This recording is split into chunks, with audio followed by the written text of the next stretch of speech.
Okay, I'm ready. You ready? I'm ready. Okay.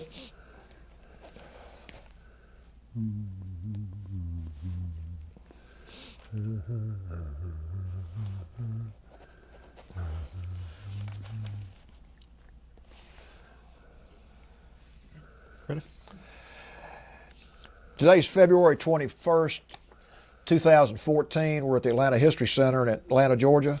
My name is Joe Bruckner, and with me is Tony Hilliard. We're both volunteers with the History Center, and we're honored to have with us today Mr. Dick Hawkins. Mr. Hawkins is a World War II veteran, and he's agreed to come and tell us his story. And the story is going to be part of the Library of Congress Veterans History Project. Also, Ms. Sue Verhoff and Paul Crater with the Atlanta History Center are with us today, and Glenda Willett, who is a friend of Mr. Hawkins and is kind enough to bring Mr. Hawkins down here and help us arrange the interview. We really appreciate you being here today, Mr. Hawkins. I want to start out by getting just some basic information. Would you give us your full name and current address? My name is Clarence Richard Hawkins.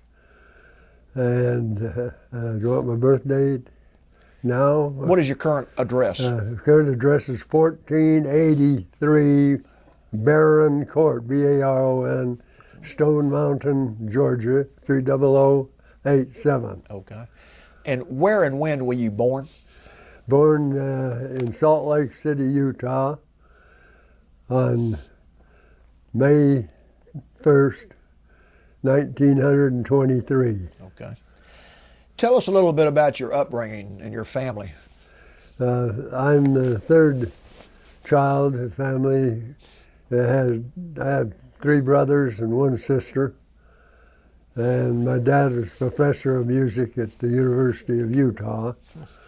And all of us, they had a little school called the Stewart Training School. And we all went to that school on the University campus where they trained teachers. Huh. But he also had the music for that teaching at the school itself. And it was part of the University of Utah campus where we spent 9th through 9th grade and 2 years in high school on it. And I've lost all three of my brothers. My sister, youngest sister, still living. Did you go to high school and college in Utah? I graduated East High School in 1940 and started the University of Utah in 1940. I graduated in the spring, and then in the fall I went to University of Utah, and I was in the school with 9th grade, and then we had 2 years of high school. Oh, okay. And we finished 9th grade, and then we went to high school for 10th and 11th. We only had 11 years of schooling on it, and we all finished high school at East High School in Salt Lake City. Okay. And most of us attended the college, University of Utah. Okay. And mine was interrupted because of the war. I was a junior at the university, 1943, and ROTC had summer camp, so they took us in April the 7th of 1943, sent us to Camp Roberts, California for basic training field artillery. Now we had a horse-drawn artillery. We had a cavalry colonel that taught the ROTC class, so we were dealing with the horses and the caissons, and we would use the part of the grounds of the old Fort Douglas campus, university campus. The two of them came together, so we had a place for training with the caissons and all field artillery equipment. And we also, myself, my three brothers, all took the ROTC in high school. And a lot of this is my dad was in the First World War, World War I, and he fought in France. And we just kind of followed in footsteps, military-wise, with taking the ROTC classes. And my class was sent to Camp Roberts. When we got through basic training, they sent us back to the college again under the ASTP program. That's Army Specialized Training. And when you're young at that age and you're chomping at bits to get into the war and get signed an outfit, I thought no, so I went and took an exam and passed and changed to the Air Corps. To the Air Corps? And they sent me to Long Beach, which is aircraft identification, and got through 7 weeks of that, and they pulled me out, and a number of us would pull me out because I'm colorblind. So that ended that. And sent me back to the college again. Well, I hadn't gone to OCS because we were waiting for an opening for the class to go to Army Special, for artillery. And we finally moved us to Fort Sill, Oklahoma, started in OCS in the field artillery. Now this is all parts of 43. Yeah. And we got through 5 weeks of OCS, and they pulled our whole class out. And they needed infantry officers more than they needed field artillery. And this is the time when you start, they had Normandy and all that. Yeah. So they sent us to Fort Benning, Georgia, and Columbus, Georgia, and put us in basic training all over again, only this time for infantry. But now this is my whole Army ROTC class that is with it this way. And those of us who made it or got our commissions 16 weeks later, and I was made a second lieutenant the 3rd of October, 1944 at Fort Benning. Now, you told me earlier, before we started the interview, you used to come to Atlanta sometimes on the weekends? Yes. One weekend we'd come up into Atlanta, downtown 5 Points. It was interesting and all. Next weekends we'd hitchhike and go over to Auburn. Yeah. Then finally, we not knowing how long it'd be for us to get into an OCS class on it, then I took flying lessons at the little local airport down in Columbus, and I soloed, got a log and soloed, and then we got called into class 344 at infantry school in Fort Benning, Georgia, and graduated the 3rd of October. And while we were waiting to see what our assignments would be, they put us in jump school. So we said, airborne, here we come. But that was just waiting to see where you'd be. And when we made the tower jumps, never did get to make the plane jump, but made the tower jumps when we got the orders, and I guess about 8 of us out of there were all sent to the 10th Mountain Division. And now the 10th Mountain Division was a new division in the Army. It took them a long time to get authority to start up. And the U.S. Army never had a mountain division, but your foreign nations all did have.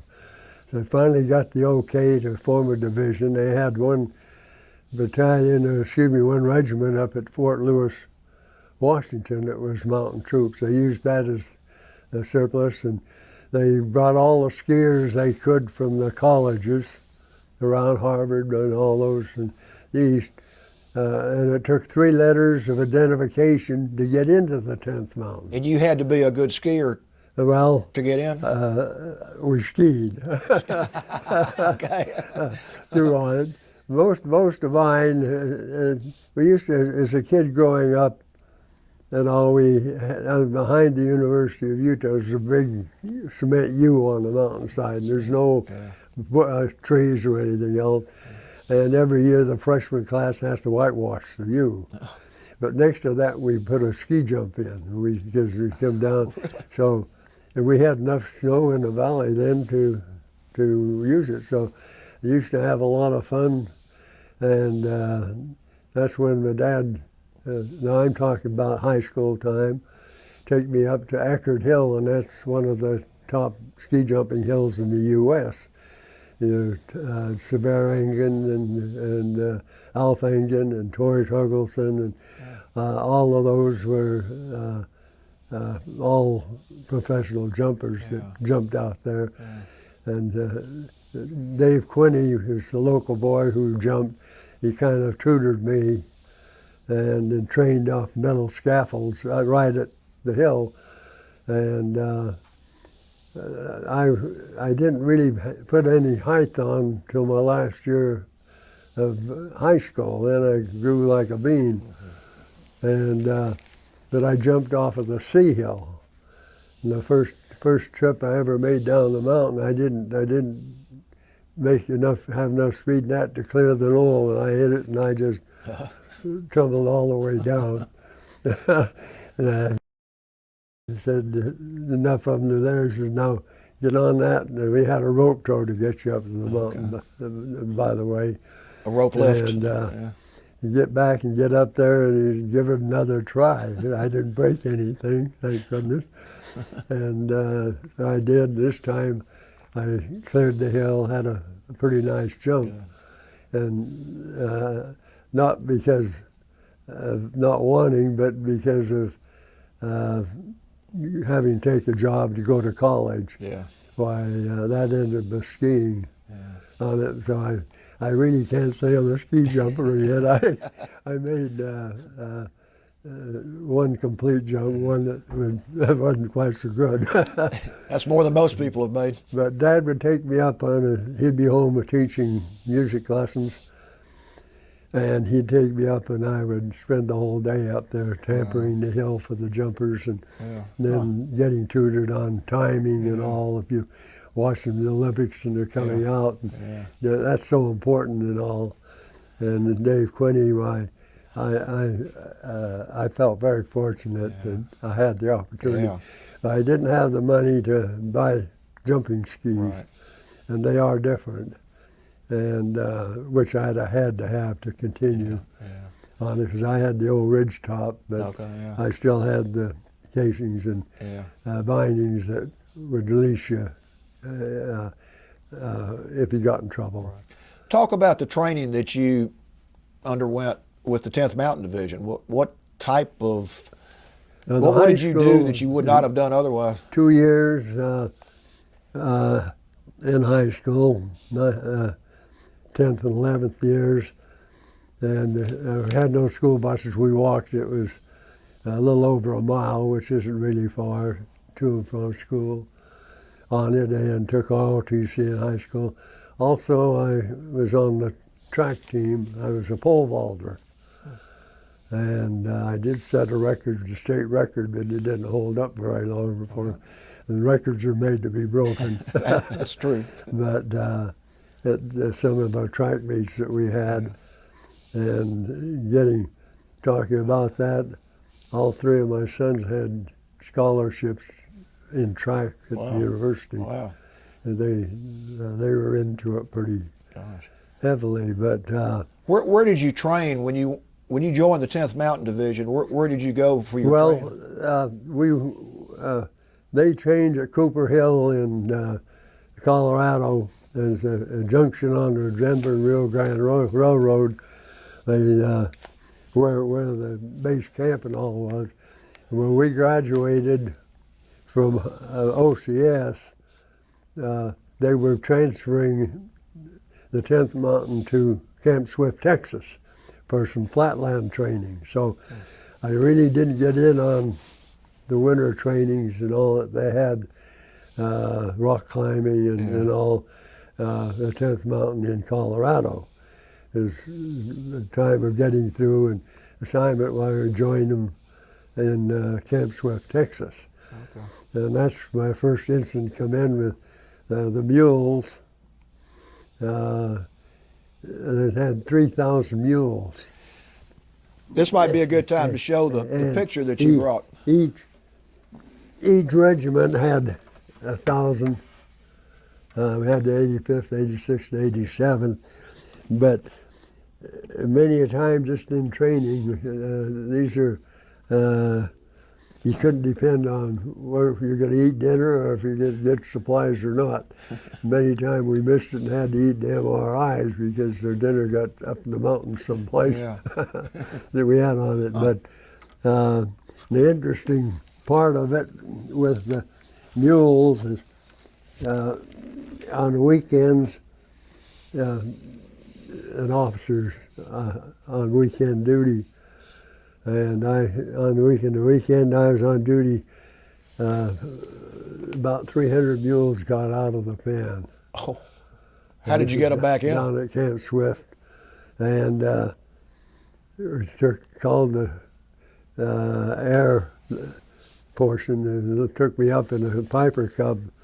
Where we see a mule, I'd tell them where it's at, and they'd bring it in, and come Monday morning, I had all my mules back in, but almost got court-martialed and put out because half of them belonged to farmers. They weren't the Army mules. and I mean, that was really something because farmers were really up in the air. I guess so. And I didn't have to account for them. I had the mules, but we gathered the number that we had got out. But that was quite a scene for quite a while down there, getting the mules and finding the other U.S. Army. They were all branded, so they should have, but we just gathered mules. But the first incident I had when I reported to Camp Swift, was a part assigned to 3rd Battalion, Company L. I was the rifle platoon leader, had 41 men, and I was made the battalion patrol officer. And through Colonel Sheeler, our battalion commander, and most of my days and all the training at nighttime, we'd be out patrolling, and they're taking patrols. And so it's kind of a double duty for myself and my men on it. And when I made my last trip and left home, I told my girlfriend, I said, I would ask you to marry me, but I said, under the circumstances and the assignment I was just given, reported, I said, I think if you're still willing and you're willing to wait, why, we'll get married when I come back. And I said, this lowers my chance of getting back on it, which was true, but she waited through on it, and this reminds you, this is 3rd of October in '44 when we graduated, and then I guess maybe a couple of 3 weeks we were waiting for orders. And then come December, the holidays between Christmas and New Year's, we left for overseas. So, and this was 1944. Okay. And so our time, when I left Norfolk, Virginia, on the USS West Point, which was actually a cruise ship that the Army changed into a troop ship. It was so fast it didn't go in convoy. The speeds of it was 16 knots. Wow.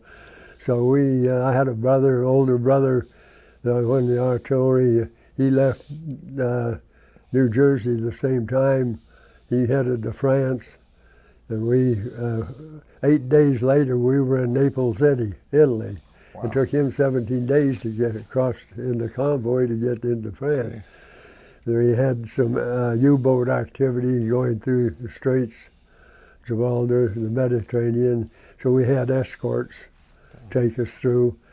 And we got off at Naples, Italy, and went right on over and got on to LSTs, that's landing troop, the small ones. And that took us up the coast to Leghorn, Italy. And Leghorn is where the Leaning Tower of Pisa is. So our bivouac, our camping area was all around the Leaning Tower of Pisa, and that was 12 miles from the front line. Was where we lost one of our chaplains on the minefields. We had mines all around we had to clear. But one of the best meals I ever had in the Army was on that little ship from Naples to Leghorn. And they served us a state dinner that was out of this world. And I've never forgotten it because eating GI Chow and all, and whatever. You hear people say that I could never knock the dinner they fed us between Naples and Leghorn when we got up there. And now this is over New Year's Eve, the 1st of 1945. And we were in that area. We didn't enter into battle until February the 19th, 1945. That's when we went up Mount Belvedere. And ironically, something sometimes that you don't expect. Meantime, they had sent me back on a special group, and it was Mark Clark's and a group of officers that formed a patrol. We were going to patrol clear across the Italian front to find out the Germans' units and different things that they had. But the weather conditions and all, they cut that short, and we got back, went up Mount Belvedere on the night of June 19th. Now, this is something that people hard to believe in that, but we were not allowed to put a bullet in the gun. We had to fix bayonets. And to climb a mountain with a bayonet, not sure why, you just wondered. But they also had Italian climbing Riva Ridge up a cliff. And that was the highest point, and the Germans had it for observation and all. And they made it up that cliff. The one battalion made it up and caught the Germans in the sleeping bags and all. Really? Wow. They had 2 counterattacks shortly after they got on top, and were able to afford off the counterattacks. And when we hit the top, they didn't want to have somebody trip and a bullet go off and set and ruin the night climb up Riva Ridge. And so, I mean, there was sense to what they were doing. But going up, as you all know, happened to be a lot of grapevines, and they have lots of wires, so you really had a hard time getting up. And they had one where they had made for planting the grapes, they had a whole big thing of rocks that they'd piled up down one area. But we were told to stay clear of that because those were ideal points for enemy machine guns and all to catch a number of people coming. So, but we run into a very, very fierce, tough battle, lost a tremendous amount of soldiers the first day in combat. My company commander was wounded, and our weapons platoon leader, second lieutenant like I was, he was wounded. And of course that set up then daily, weekly and all as we moved across the mountains. And but I do feel that I want you to hear one story that goes with before I went up the mountain and into battle. my oldest brother is called CC. He was put in the Air Corps, and Air Coordnance, and he was in England, and their outfit went down and he was with them all through Africa and Sicily, and they happened to be at Bari, Italy. It's on the East Coast, and I was in a little town. I can never remember the name of the town. Even today, I can't think of where we had this special training going on, and we kept in touch with letters and all. And I knew he was at Bari. I got on the field telephone and was able to talk to him. Wow. And he came over on a Saturday, and he got me out of this special training. We went into Naples and spent the Naples Officers Club on Saturday night. How about now, that? This is unheard of almost, the different branch and the whole works. And because of I'm in fatigues, and that's my dressing. I had to have a blouse on. So he borrowed an Air Corps blouse. I had wings and all these medals down for our get-together that night. Took me back, dropped me off on Sunday, and he back to Bari. And Monday morning he was on the plane headed back on rotation to the U.S.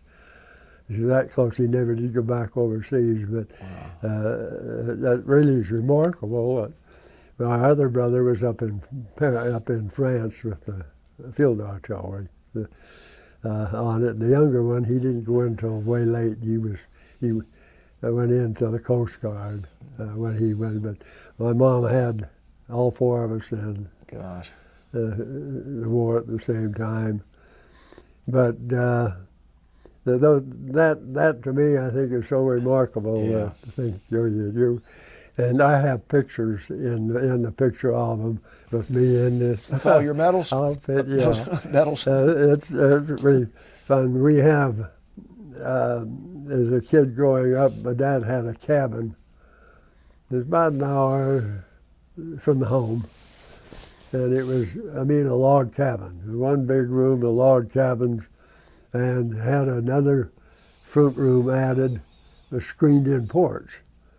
And they had 4 beds in that one, and one in the kitchen. We had the coal stove, no bathroom facilities.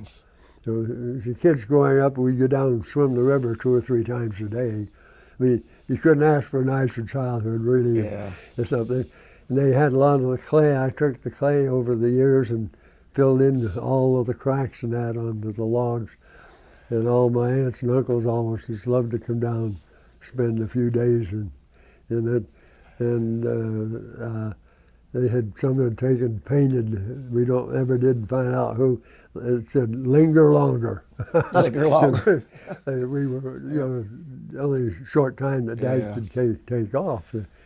And all the working to feed us, I guess. But I have pictures of my kids and all down there. My oldest son, he's kept one on his desk, and he's dating his to-be wife, and he said, we were really poor. And he showed her this picture of the wife's sister's son with us down there on it. And you had to see the picture to look at the old hats and everything. They had a pole on the porch roof that had a wash basin stand, and that's where you'd wash. They had an outdoor two-holer up the mountain, which you never could get by because there's a little stream to run between, but that didn't bother. It was just fun, and my kids were able to enjoy. And that picture, his wife says, "You were poor, weren't you?" Sounds like you had a close-knit family. Yes, we've always been through on it, but those little instances are a part of growing up, and I was one of these that had to be doing something. I was selling magazines and hospital night, on business night, Saturday Evening Post, Country Gentleman, Ladies Home Journal, Liberty on the nickel. Wow. And I rode my bicycle, I think, from one end of Salt Lake to the other, because I've had an uncle over here. I hit him, and everybody I knew could won. I won quite a number of salesman trophies from the magazines. Also had a paper route as I was kidding, delivering papers to my, at that time, unknown, my future wife's home. Really? And all I know is a cute girl lived there. But so I had something to do. Come the rodeo time, the big holiday in Utah is July 24th. Is that goes with the Pioneers Crossing and all. Okay. And they had the rodeo and all on it. Dad used to have the band that would play at the rodeo. He'd get paid. Okay. His also had his band, and they'd play concerts in the park every Sunday. He'd get the contract for that. He had the pep band and the concert band at the University of Utah. Oh, yeah. And of course, for all of us, that meant we all played instruments. Well, you had quite a childhood. Yes, on it. And the oldest brother, he was French horn. The second brother was the flute.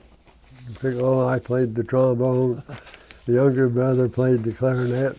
My sister played the piano. You're a talented group. Yeah.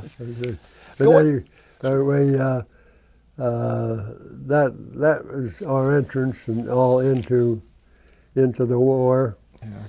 And I'm sure everybody is kind of know Bob Dole. Yeah, talk about that a little bit. You Bob Dole was in the 10th Mountain Division. Yeah.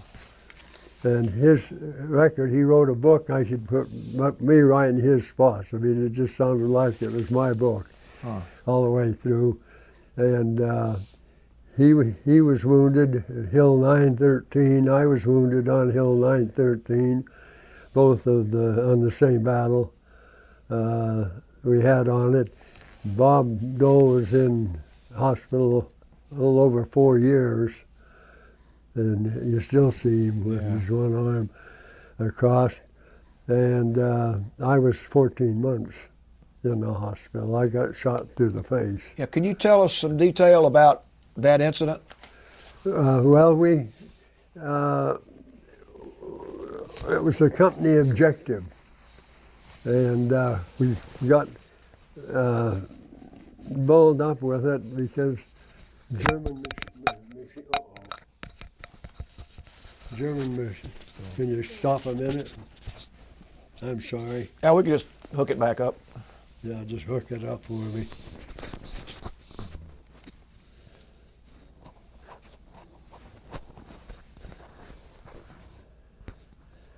Thank you. Okay.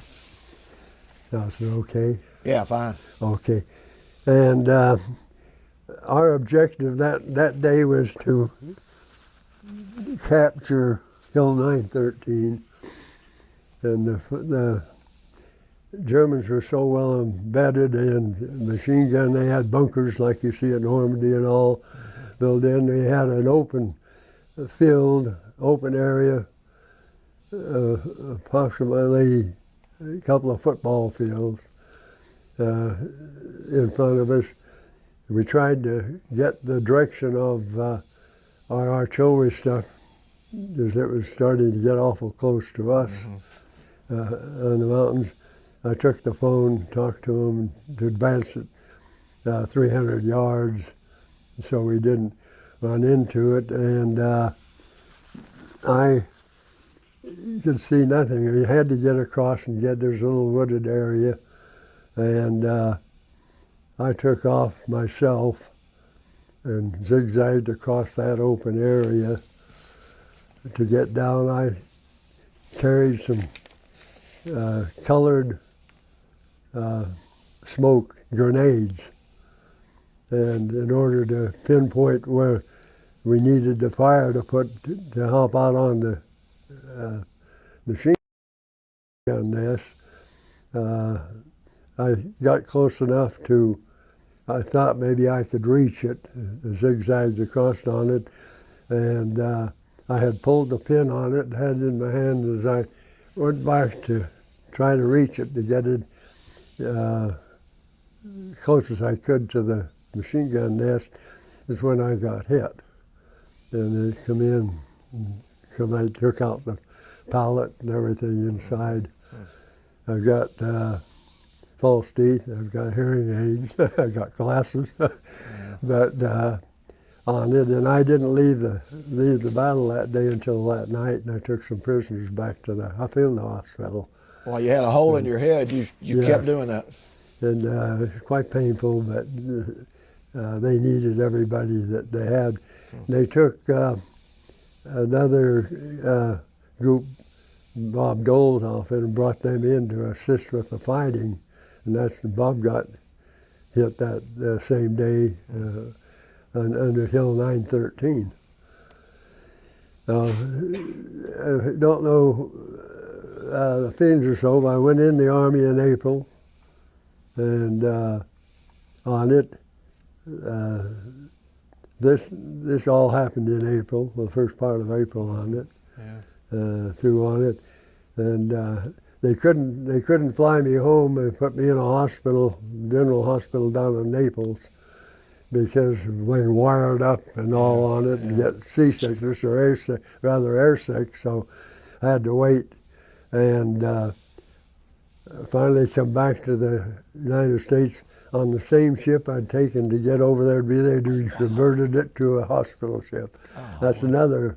That's really unusual. Something to go and return in the same situation, and troop training. I went to a hospital, Menlo Park, California. It's just outside Stanford University, and that's where the plastic surgery and the work on my face was done. And of course, my folks had been notified I'd been, hit in the head and the face, and they drove up and they took my wife to be up with them, and they hadn't seen anything. All they'd just been told that they 37 miles north up to Ogden, Utah, in the southern Pacific, went on out to the Bay Area, and that's where our troop train was going to. So I got a chance to see the family while I was going out to the hospital. And the story there until the length of time I finally, they did a lot of preparatory work and all on my face. And I had to leave, and I had a 30-day leave. I went back, and the wife and I got married during that break, the 22nd of August in 1945. And this is the young lady that told you she'd wait for you. Yeah. And she did. We were married by an Army, Army, Fort Douglas, Utah, in the Army Chapel, with one of the officers there. My folks were there, and the wife's dad, her mother had passed away early age on it. And guess where I took her? Down to my cabin. Did you? We were going to go to California, so I took her down to Provo Canyon, to Wildwood Resort, and she shopped and bought a stewing hen instead of fried, was trying to fried chicken. We had things that you don't forget about, that they're laughable as could be right now. But I said, there's no sense. We spent the first night in a hotel in Provo, Utah, and then went up to the cabin on it, because we left and went down. And I had been transferred to convalescent hospital, Campo, California, 65 miles east of San Diego. And it was a German prisoner of war, captured prisoner of war camp. And they had made a rehab hospital out of it. I played golf. The greens were sand tapered down with rollers. It was in a cross. If you hit the circle, you get to put your ball in one of those cross areas to put it into the green. But it was all fun and a good time. The wife got a job as a private secretary to the head of the Red Cross, so she had a good job. And the closest we could find a place to live was 17 miles away, so we had to drive both ways, drive the 17 miles. In a little town, Sun Valley, California. Now here, that's back in 45, 46, and in 59, with the road, I was sent to Sun Valley, Idaho. I spent 5 years up at Sun Valley Ski Resort in Sun Valley, Idaho. Here I stayed with Little Sun Valley back when, but they closed that camp and moved me to a general hospital in Pasadena, California. Okay.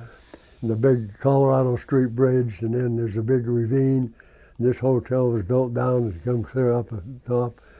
And as ironic as it is to go, I had to spend the nights in the hospital, and the wife had to stay in the hotel. That's not a good arrangement. No, no way else. I mean, they transferred me, but I pushed and pushed and finally got a release date. Good. To get out right around June 1946 when I got out of the Army. Okay. For it. And of course, trying to go to school, finish my schooling, and all. We had $99 a month. We bought a house. I had two kids to begin with. Then a couple of years I had my third one. But so I was working 2 jobs, and I joined the reserve. I had to sign a waiver, and after 2 years, I decided that it wasn't worth it. I mean, for the reserve, Army Reserves. So I put in a resignation. That was on a Friday, and on a Monday I got orders to report to duty for Korea. It just grabbed me up a minute that I came off of the reserves. Jeez. So you know my feelings were the happiest in the world, Yeah. The family and all. But I reported back in and reported to the hospital, and I'd had to sign a waiver, and I said, I'm not signing a waiver to go fight a war after what I've gone through, so I didn't have to go to Korea. But isn't that something? I mean, he didn't wait even to wake, and I had a telegram. I was putting a roof on a garage when they delivered that, and they got down here. It was called back to active duty again. But that, in a sense, was a break, because here I am back on active duty, so they retired me into retired reserve. And that was one of the best breaks, I guess you could say, went with it, because of the privileges and the rights and all that I got with it. And you reached quite a high rank, didn't you? Yes. What rank did you retire as? 02. That's first lieutenant. Yeah. And I probably, had I stayed in, I was due for captain in 03. But it just, about hard enough as it was. And along with this, taking the kids to the church, I worked putting in sewers, and I'm going to school, and I got a job at a brickyard, and building the pallets, the bricks and all, and I took over the crane operators, and I used to bring those things and put them down in the kilns to bake them and bring them out. Only dumped 1 load, enough to make. It was one of the first checks we got. The wife was a little corner grocery store, and somebody stole her purse. No. And that money had to go a long ways through it. So you have your trials and tribulations. I mean, nothing is for sure in our lives anyway, and you have to take them as they come, and which is what we did, basically on it. We made it through. I worked in a German bakery washing pots and pans And at nighttime, they sent a box of the goodies that weren't sold, and the wife told me I had to quit that job because they're bringing too much goodies home. It was nice of them, but I'm sure we didn't really need it. Boy, they're beautiful German pastry on it. But all three of my boys are Eagle Scouts. Talk about your three sons. All three never had a minute's problem, basically speaking. We were very blessed. I say that very meaningful of having the three boys. And they had college in their mind from the time they going to school. And we were transferred to Idaho in 1959. And two of them were in high school, and the youngest one was still in middle school at Ketchum. And the boys had to go 14 miles on the bus every day to Haley, Idaho, to where the high school was. Yeah. And we bought a house right up in almost downtown Ketchum, Idaho, and about a mile from there to my office up in at Sun Valley. I used to walk that, and it'd be 40 below. When you felt that old stuff, you had to cover your face and over. Wow. But the wife got a job in a camera shop, and she worked in the camera shop. And we had a fireplace, like a lodge fireplace, and we'd burn 5 cord of wood every winter. Good gosh. On there. But the kids were all active in basketball, football, and track, in all three sports in high school. So all of them got scholarships to the university for athletics, and which really helped. Yeah. And all three graduated, and all three of them had low draft numbers for the Vietnam War. And I had them all take ROTC, so they all went in with a commission. Mm-hmm. And the oldest one was in ordnance, and he assigned the 101st Airborne, so that's where he got his master jumper badge. And the second son was in the chemical corps. Now, both of those boys graduated from college in chemical engineering. Wow.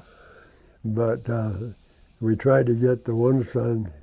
He saved 2 men golfing. He was caddying at the golf course and had heart attacks. Just happened to be he was in the bunch. And one of them was one of the top officers of one of the major insurance companies. And all they come out every summer and they'd ask for my boys to caddy for them. And the one said, you ought to be a doctor. Well, when he got out of the service, he had seen those films on gas in World War I. And he came, we were in Birmingham, Alabama at the time, living there.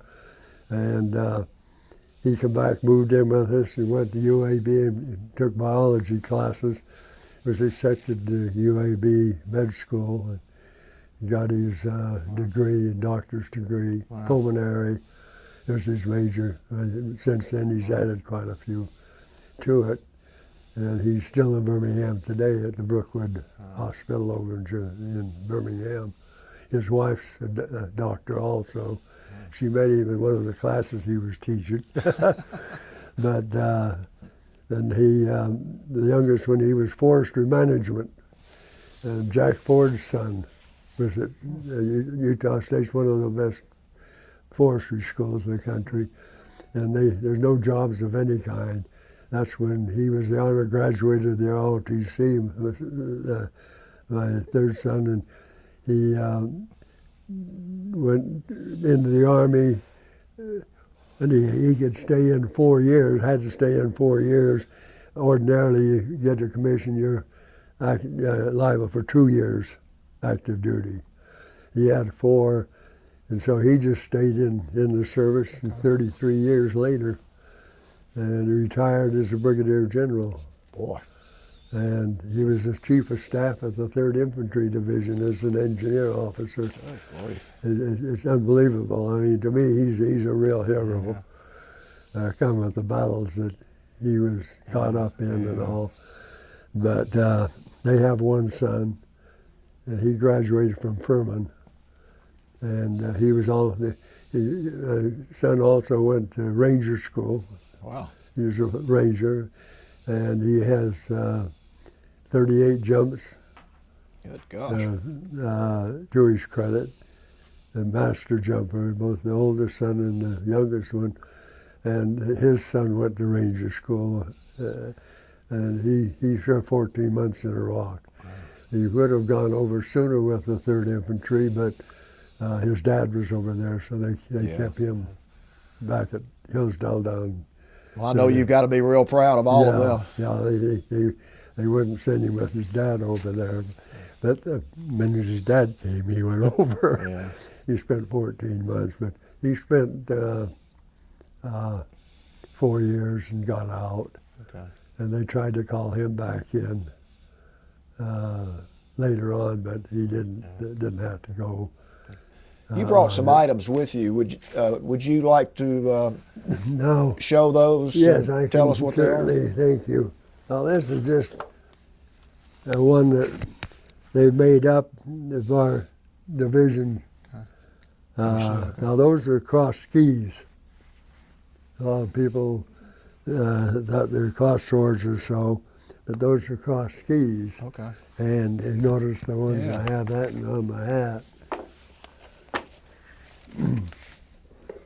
And with my time in the service, you know, if you hold it up a little bit, okay, that's good. Just so. Yep. Turn it. There we go. There we go. Like that. Of course, the emblem, and you got the Bronze Star. Okay. You got the Purple Heart, and this is one of the notches. That's infantryman's badge. Okay. And you earn those only being in combat. If you'll pick that up for just a second so the camera can see it. Oh, that's good. Yeah. And the others are unit citations. Okay. And the area, Italy, on it. There's my bar. Did you want to mention the picture in the magazine that you brought? I think you said you'd like to say something about that. Well, I just got this. My niece's husband, he's retired military, live in Peachtree City, and he got this VFW magazine, and he's quite active with them out there. And he said he run across this and thought maybe I'd be interested. And this issue has just come out this past week. Yeah. Is on the ski jumpers. And you knew some of them, didn't you? For the 10th Mountain, that were in the 10th Mountain Division. But and this Torrey Tonkelson, he was a wonderful fellow, and one of the top jumpers on it. And he was killed over there. And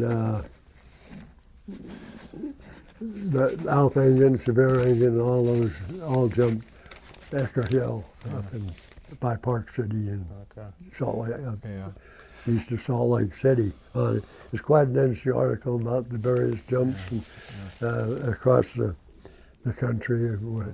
Some up in Vermont, now where they've had ski jumps, but also mentions in there, which a lot of people don't realize on that, but 90% of the ski resorts in the United States were started by 10th Mountain Division skiers after the war.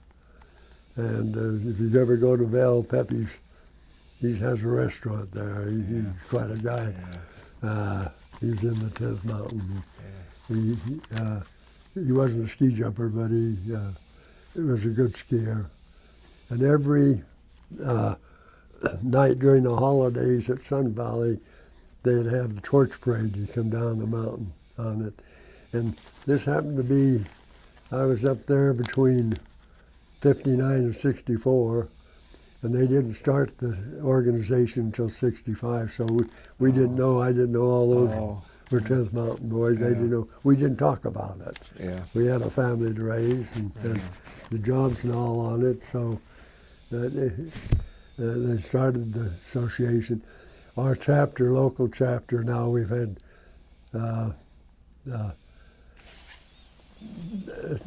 21 chapters across the country with the 10th Mountain. And now we got down, had to have 21 people or more. We got down to 9 people and finally decided that no more reunions. It's too much work for them. We were to have those at Greenville. And that Greenville is where my younger grandson graduated from college, and he's back there now with Michelin Tires. Really? On their computer work for the Michelin Tire Company. I want to go back and ask you a question, right? Because everybody's so interested in this. Back to Pearl Harbor, when Pearl Harbor was attacked. I know you were still in school.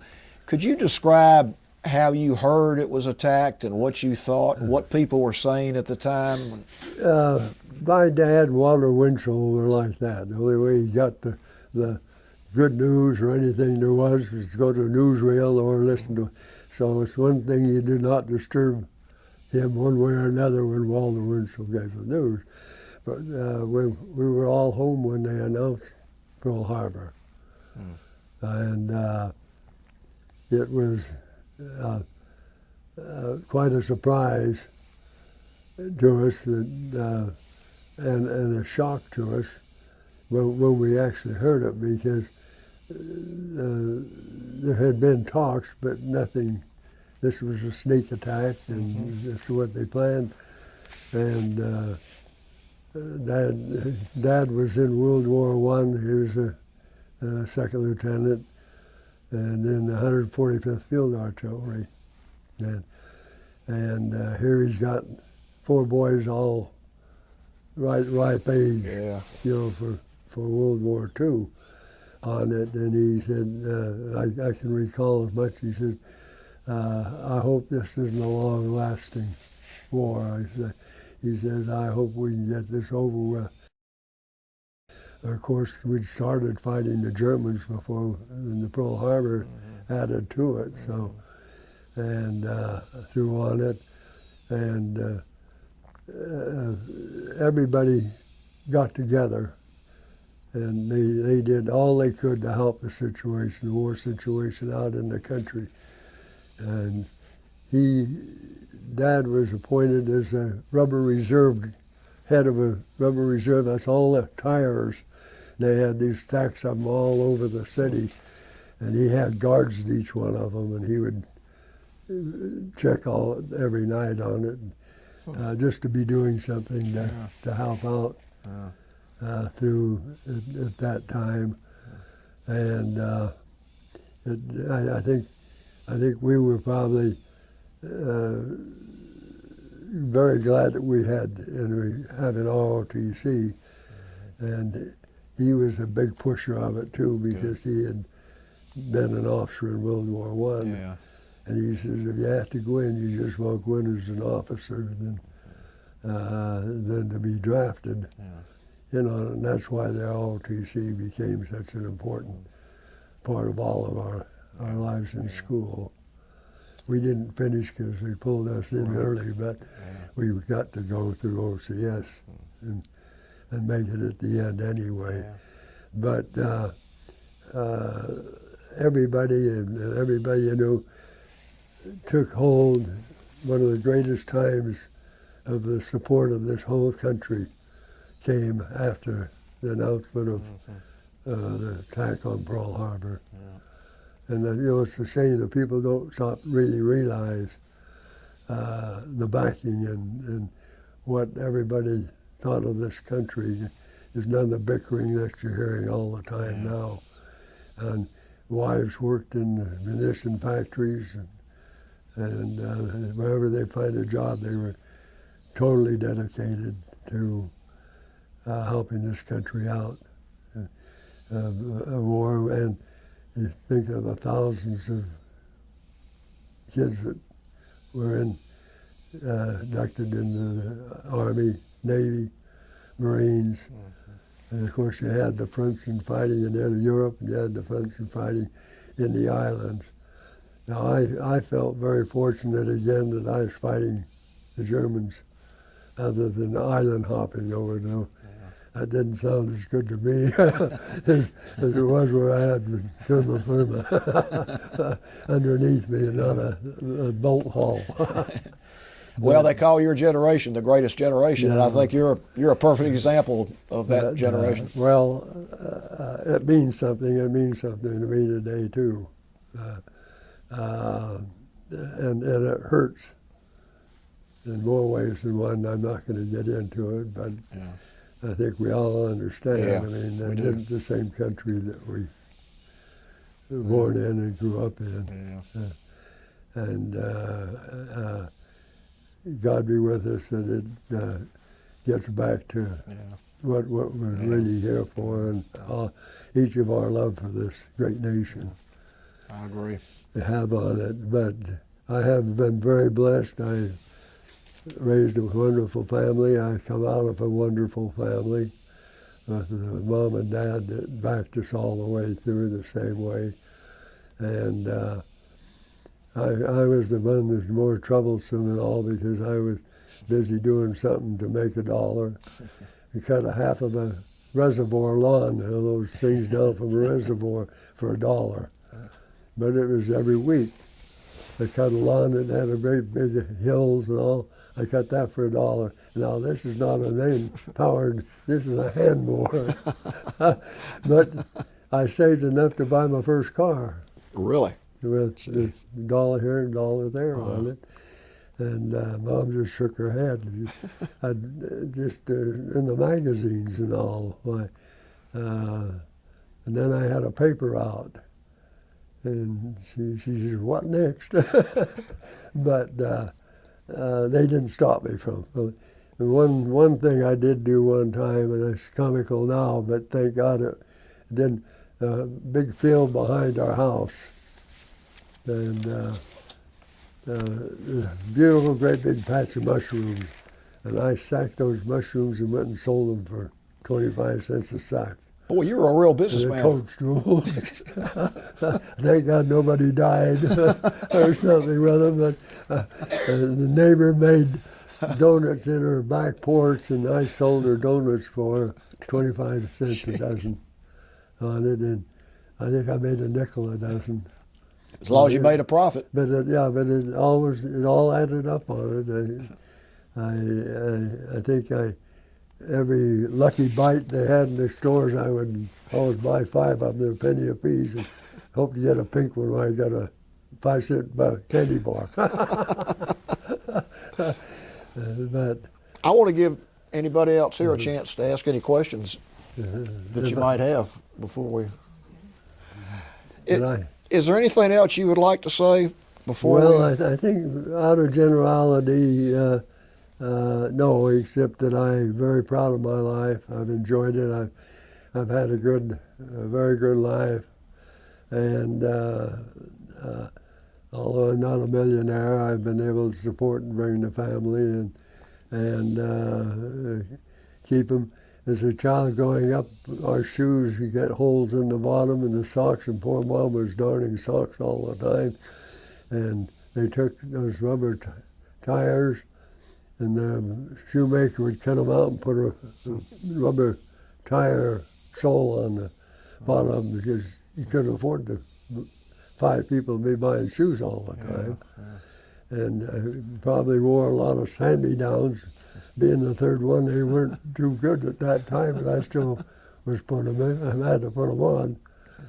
And I wore out jeans, a lot of holes in the knees. But one thing about it, you weren't alone. People get back and you look back and see during the Depression and that, you had plenty of company and people were bad or worse off than you were. I feel very fortunate to have a dad who was employed in music and all. And one of the greatest things that I probably enjoy thinking that because of my dad, I was picked to play in the National Youth Orchestra at Long Beach, California. Went down, rehearsed, and gave concerts on Long Beach as a National Youth Orchestra. Wow. And between Dad wrote a lot of music. He bought a lot of supplies from Baxter Northrop Music Company in Los Angeles. And as a result, they gave him 5 tickets, Rose Bowl tickets every year. Wow. And fortunately, I've been to 5 Rose Bowl games. Gee, The tickets that he had a sister lived, and we'd just sleep on the floors. We'd drive, cover the desert at nighttime. He had old 29 Packard, because it was big enough to haul us all. And, they went with it, and they had a tennis court up from the house, and Dad teaching his long days and teaching the private lessons along with it. He always liked to go up, and they had the lights on it, and we'd go up and play a set of tennis at 9 o'clock.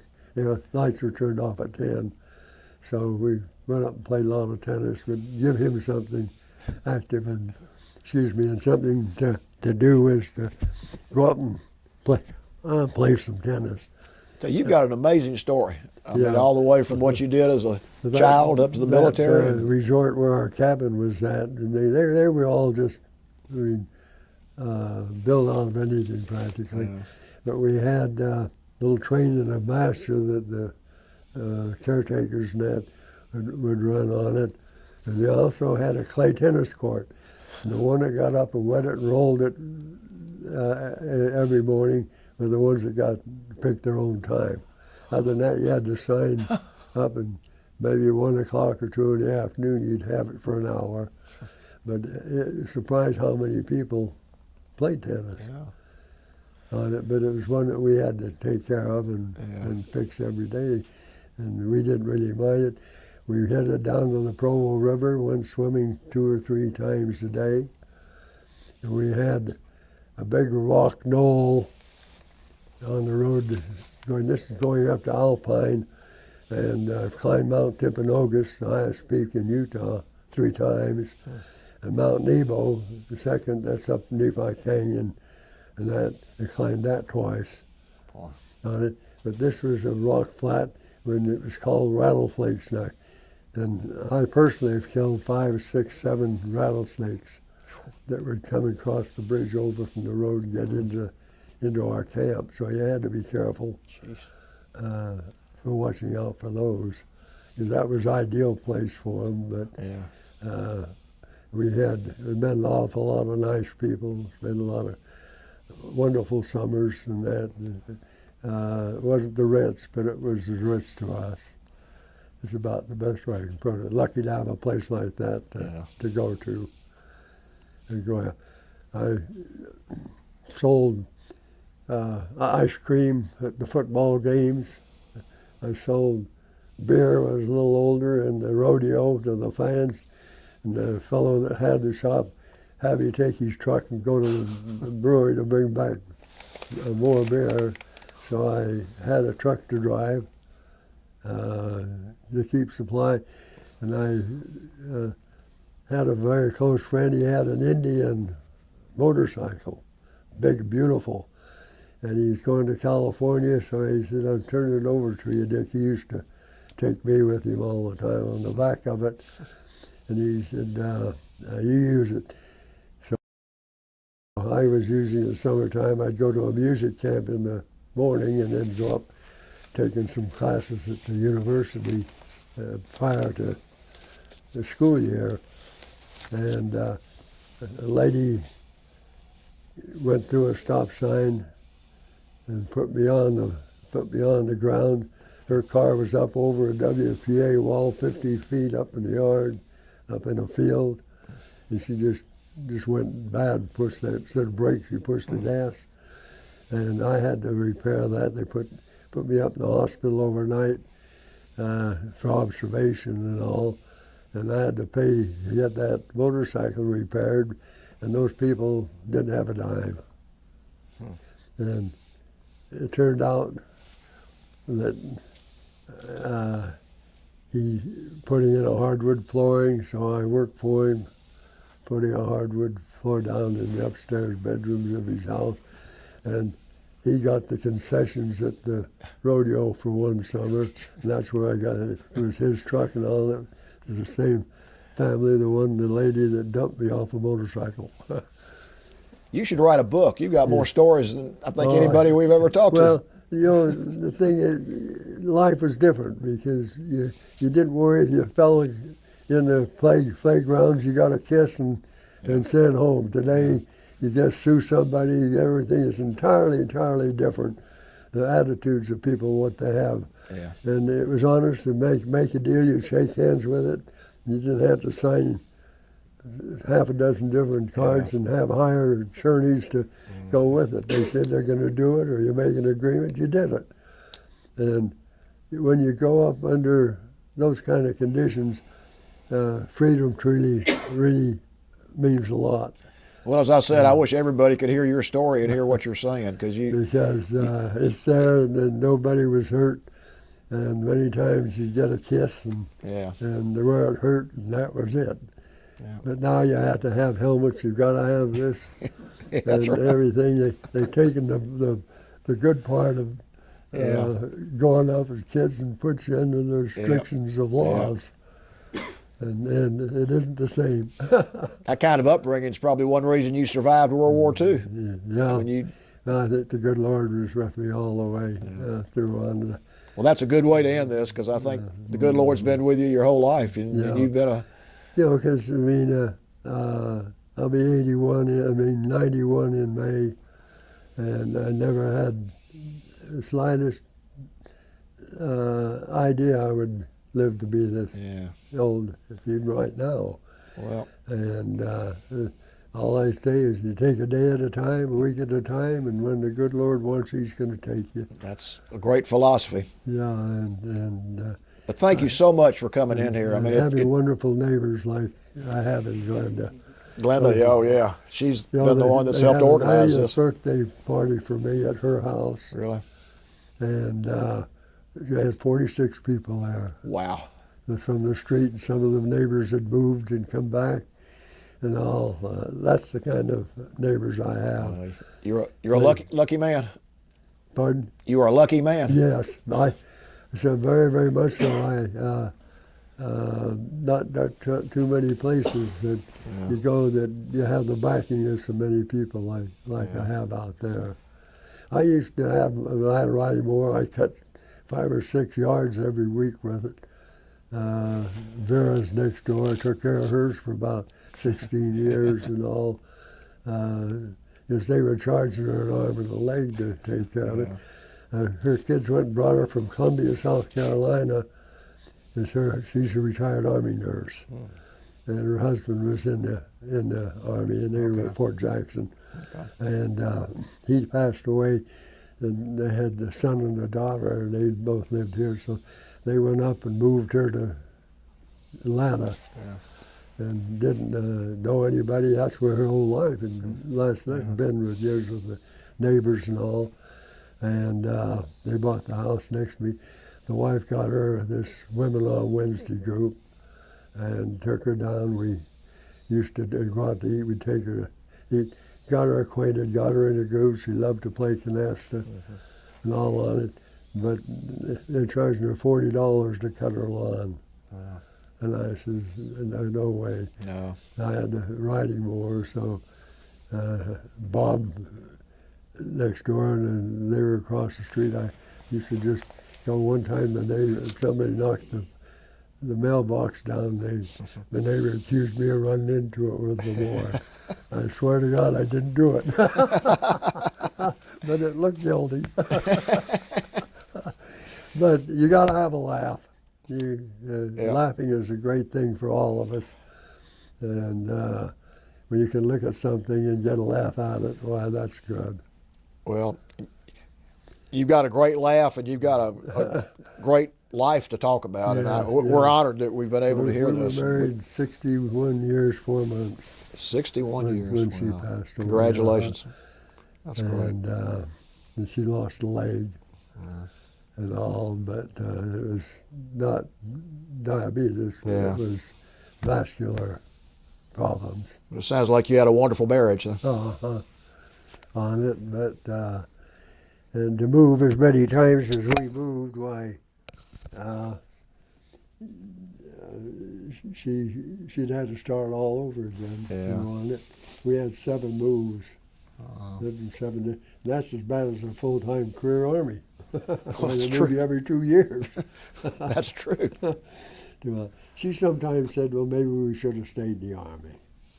But we lived in California, we lived in Chicago, we lived in Idaho, we lived in Alabama, we lived in Minnesota, and we've been here 35 years. Well, we're glad you settled here.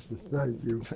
And thank you so much for coming in today. Thank you for your kindness, and I hope I did the job. You did a great job, and primarily thank you for your service to the country. Well, thank you. And I say my hero is my son. Now he's going to give the speech out at Peachtree City on Memorial Day. It's the 27th. Yeah. He's the guest speaker. I was there last year as a guest at World War II. And they asked me, I said, no, I don't make these appointments, you talk to him. Yeah. And he's the one that Good. he lives in a big canoe. So he agreed to be the guest speaker. If you're in or... Yeah, I may go to that. I'd like to hear him. They've had a general as the guest speaker, and I think it's quite an honor for him. The mayor and the VFW and the Veterans of Foreign Wars. This is the 11th year. Wow. There's quite a military group out there. Okay. They have side made dog tags and different things. People spend hours out there. Besides, they have a kind of a museum on this. So it's a very interesting day, and he's going to be the guest speaker this year. We'll all try to get out there and hear him. And thank you again for your service. If he's willing, I'll be with him out there just to go. I've heard he speaks German as well as any German, and his other brother speaks German, and they used to write notes to their mom in German and put a dictionary outside of it. That's ganging up, isn't it? But